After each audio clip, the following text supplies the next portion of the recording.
ஐக்கிய ஜெபங்கள்லாம் முடிஞ்சு போகும்போது ஜெப அக்கினியோட போகணும். ஆமே, பவரை இறங்கிடக்கூடாது. ஏன் அதெல்லாம் சொல்கிறேன்னா, சீஷர்கள் மனசெல்லாம் கொஞ்சம் கொஞ்சம் மந்த இருதயமாக இருந்துச்சு.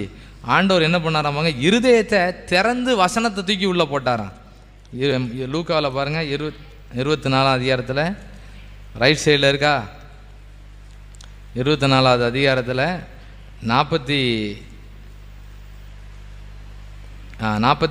பார்த்தீங்கன்னா போட்டிருக்கோம், மனசை திறந்து வசனத்தை தூக்கி உள்ளே போட்டாராம். ஆமேன்.